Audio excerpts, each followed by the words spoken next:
Hello and welcome to Comms Life by APCO Worldwide. I'm your host, Tom Billinghurst. Every week, we take a deep dive into the topics and trends shaping the communications industry and beyond. The recent mass shutdown of industrial activity has led to a huge reduction in greenhouse gas emissions. Some estimates even predict that energy consumption in 2020 could be 8% down from last year, which would represent the biggest annual drop since the end of the Second World War. Mother Earth is breathing again. The Himalayas are visible from some parts of India for the first time in 30 years. Marine life is returning and splashing around in the waterways of Italy. The coronavirus pandemic has undoubtedly presented the renewable energy industry with a chance to build a greener future for all. So how does the renewable energy sector seize this moment without coming across opportunistic? And are renewables really as holistically good for the environment as we have been told they are? A recent documentary from the King of Controversy, Michael Moore, has got people talking about the real worth of renewable solutions. Joining us to discuss these questions and more is Dr. Nawal Al-Hosany, the permanent representative of the UAE to the International Renewable Energy Agency. Doctor, welcome to the show. Thank you very much, and I'm very excited to be on your show. Thank you for having me. It's so good to have you on the show, Doctor. Before we dive into the heavy stuff, I wanted to just ask you, you are the permanent representative of the UAE. So for those perhaps unfamiliar with what that means, what that title means, could you just explain what a permanent representative is, what your main roles are, and what you like most about the job? So basically, it's, you know how every country has ambassadors to different countries around the world. The permanent representative is the ambassador of the country to an international organization. And in this case, it's the International Renewable Energy Agency, IRENA. It is an interesting role because it gives me an opportunity to pursue my passion in sustainability and renewable energy, but also represent my country and ensure that, you know, our voice is heard, our achievements is being shared, and our knowledge is being presented, and gives other countries an opportunity to leverage and to connect with us. What kind of challenges did you have growing up to get into this position that you're in now? Well, I have to say I was very blessed. I'm very lucky in the sense that I was born into a family that never believed boys and girls needs to be treated differently. So, you know, my father, God bless his soul, has been a big believer and it was for him an unconscious. He never felt that he needed to discriminate. We were all giving the same opportunities, the same platforms, the same push. Like my father was very calm, but my mother was very strict. So my mother will be as strict with all of us the same way. You know, one thing that she did not tolerate, and my father didn't tolerate, is not doing well in school or taking our education lightly. For him, the one thing that he said, and he really truly believed in it. If you make a choice, stick to it. Don't keep changing your mind every year. You know, don't waste your life. If you chose to be an engineer, be an engineer. If you chose to be a teacher, be a teacher. Don't take a seat from somebody who is willing to get education while you are there just to have fun and enjoy time with your friends. If you're not going to take your education seriously, you might as well leave. Once I went into the professional life, because I never had this mindset, this was never in my mind that there is a difference between a man and a woman. So it never occurred to me that I need to, you know, adapt my behavior or change or be sensitive about me being a female in a male environment. In a very advanced phase of my career was the first time I faced a sexist boss. And that was, for me, a shock, a cultural shock. But it was a good shock because at that point, I understood the challenges that maybe other colleagues had.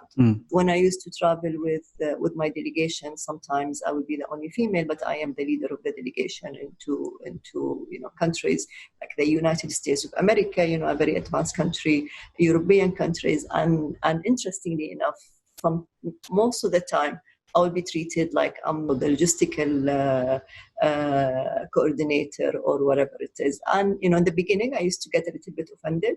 But then later on, I found it very entertaining. You know, the minute I tell people, you know what, no, I am actually, you know, the person you're supposed to meet and I need to be at the center, maybe the head of the table. it would be funny to see the reaction. I think anyone that has worked with you in this capacity can see and feel that passion that you have for renewable energy. But where did that come from? What sparked your renewable energy flame? When I looked into doing my PhD, I was in the beginning, that was like early 2000, 1999 and 2000. And I was still looking into what topics I can look at. But being an architect, the built environment was my main focus. And at that time, the world started to discuss sustainable development, and we had a lot of definitions of sustainable development. So that for me was an interesting thing, how we can provide, the best indoor environment. At that time, that was my focus to people, but at the same time minimize our impact on the environment. And at that phase, I was focusing more on energy consumption. So how can buildings deliver its function? How can the building be functional, and provide the social aspects of a space that help that delivery of this function, but at the same time reduce our impact on the environment and reduce our consumption of energy. And in the case study, I was focusing on being in the UAE, a desert environment, very high temperatures in the summer. So we cannot live without air conditioning. So the air conditioning was very important. And it's at that point, our studies showed that it's almost 70% of our energy consumption in the summer goes to cooling. So I was very interested and excited to see how we can make the building serve that function. Still you are providing your best functions to your residents. You are providing this environment that everybody needs, but at the same time contributing not only to the sustainability of you as a human being, but also the sustainability of the environment by reducing the impact of the environment. Fast forward, in 2006, Masdar was created. We were very excited about Masdar as an opportunity. I was approached in 2008 to join Masdar, which I did, and I joined Masdar City at the beginning and looked into the built environment. But as I was getting more and more involved with the work, I realized that we can not only look at demand side management and improve efficiency of the building to reach our global targets, but we really need to look into the energy sector in its full value chain. So energy generation was very, very important in that equation. And this is why I started to look at renewables as definitely core and a main driver for a sustainable future. And in the UAE, that's we were leader in the oil sector. So we wanted to maintain our leadership in the energy sector, and renewable energy is part of the energy mix future, and it's actually the fastest growing sector. And that's why the bold step from our leadership that we are going to take leadership in this new, at that time, in this new energy source, and drive it forward. And I was very blessed to be part of the team who worked on that from the very beginning. And it's very exciting to see how 10 years down the line, you see how phenomenal the growth in the capacity, but also the advancement of the technology and the drop in costs. That for me is fascinating, where you say you are from, and I now live in an area and a region that has enviable access to natural resources that other locations perhaps don't. The decision to diversify and to really make renewable energies, green economies and sustainable mindset a priority is something I think is admirable. And that is part and parcel, I think, please correct me if I'm wrong, that IRENA chose the UAE as its headquarters, which you would have been instrumental in with your experience in the sector. So tell us how that came to pass. It was a global recognition of the role the UAE has played in this industry. The UAE, to your point, we chose by choice to be part of this industry.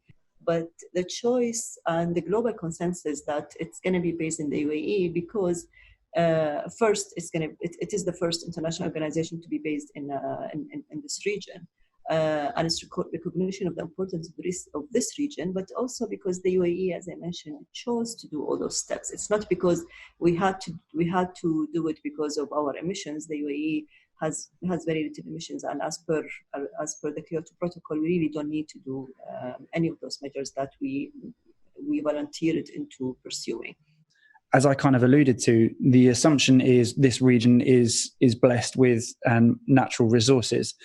Do you think the UAE's faced more challenges in communicating its role in renewable energies because of the automatic associations that the region has with this access? I think perception is and will always be a challenge.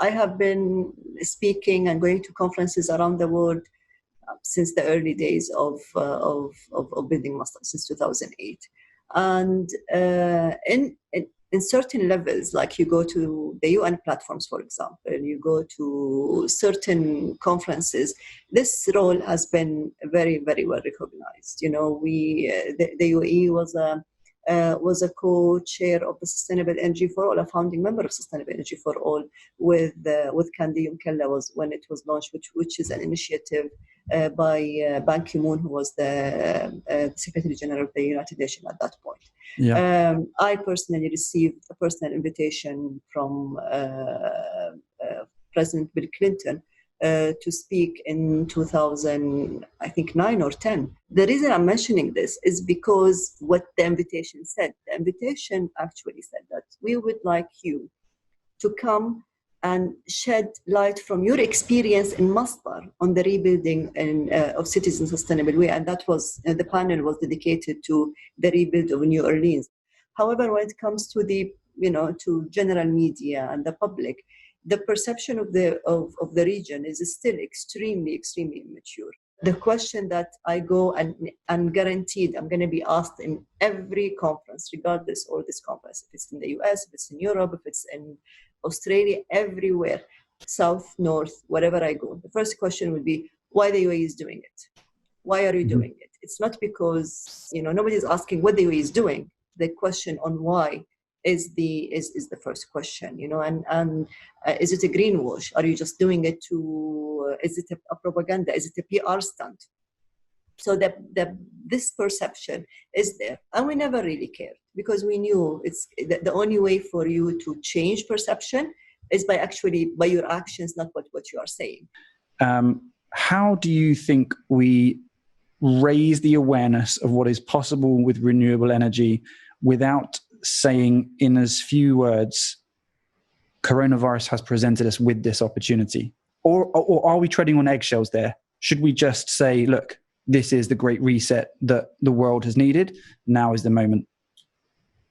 The question here is, if we are aware that, we know the impact of climate change, why are we postponing the ambitious that we manifested in the Paris Agreement? Why we are not committing to those actions that we all signed up to?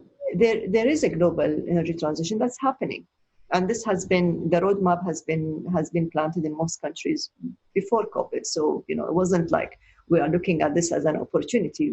We have been aggressively looking into strategies, different countries in different ways, clearly, on energy transition and how we can integrate renewable energy into the existing system.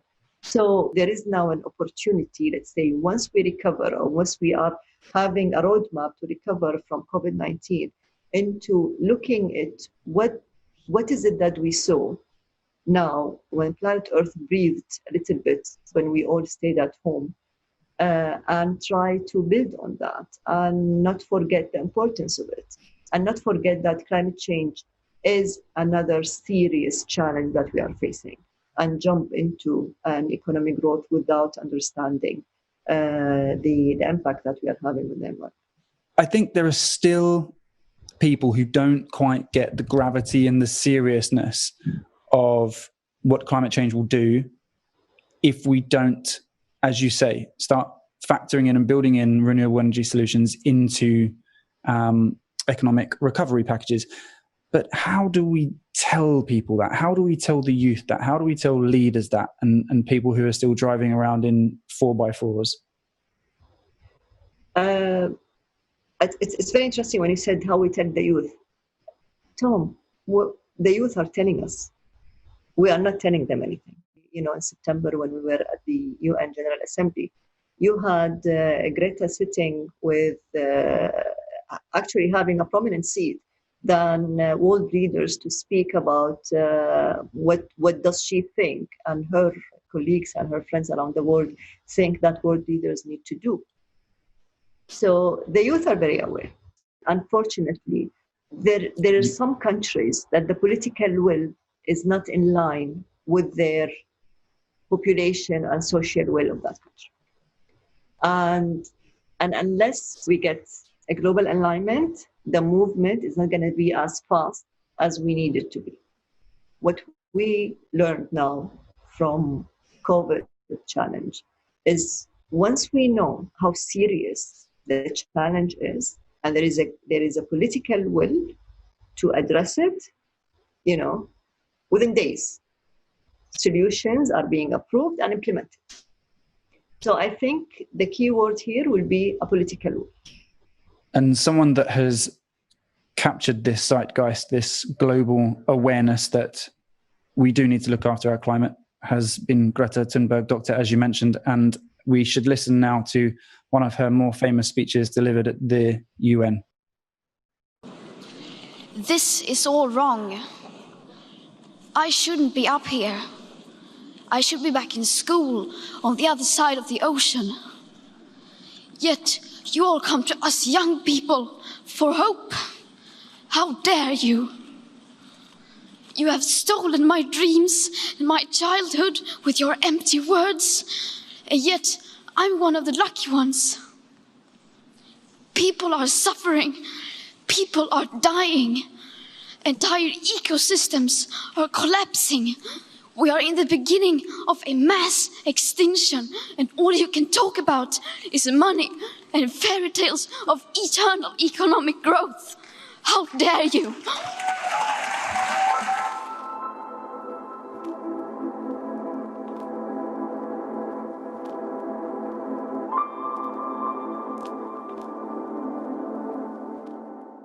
We're still here with Dr. Nawal Al-Hosany, the UAE's permanent representative to the International Renewable Energy Agency.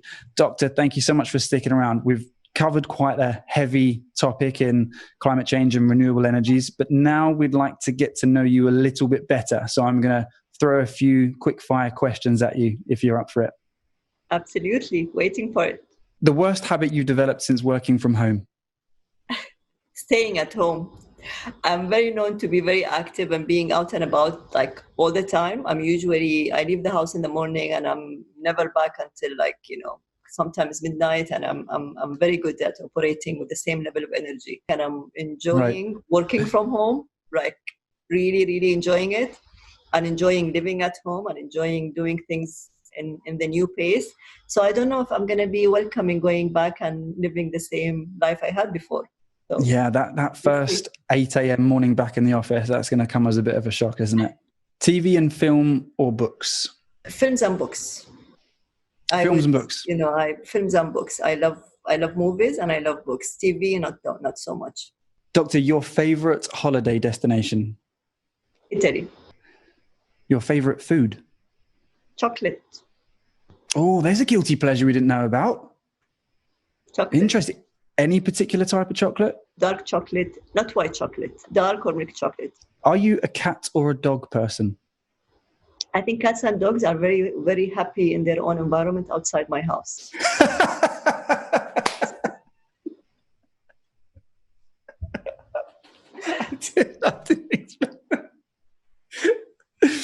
I didn't expect that at all. Your greatest fear? Losing a loved one. Oh, that changed the tone quickly, didn't it? Whew. One piece of advice you would give your 21-year-old self? Don't underestimate yourself. If you could relive one moment of your life, what would it be? The moment I reached Kilimanjaro summit. I actually got into it because I just wanted it. It was a dream of a friend And she kept talking about it, and she kept saying, "Oh, I really want to do that. I really want to do that." And people who know me, they know that I just don't like it when people talk about things and they don't do it. So I was like, you know what? Let's just do. And we had this conversation in September, and end of January, we were on top of the mountain. Last question. If you could have lived the life of any other person, dead or alive, who would it be? I think I was always very intrigued, and I love their stories. I think there are two people, very different people, very, very different. Jane Austen fascinated me. Her imagination, her writing. It's just something that is, I love her books. I love her sense of humor. And the other person who, again, I admire for their strength, for their commitment, for changing perception and changing the world and the way things looked at is Margaret Thatcher. I think she was, one of the strongest women, and I think she's one of the women who changed the world. Dr. Nawal, that was a wonderful chat. Thank you so much for your time. Thanks for joining us. Thank you so much, and best of luck. Thanks for listening to Comms Life. For more episodes, you can download the Comms Life podcast from Apple Podcasts, Google Podcasts, and Spotify. Keep up to date with everything from the Comms Life team by following our social media pages on LinkedIn, Instagram, Twitter, and YouTube. Stay safe and be well.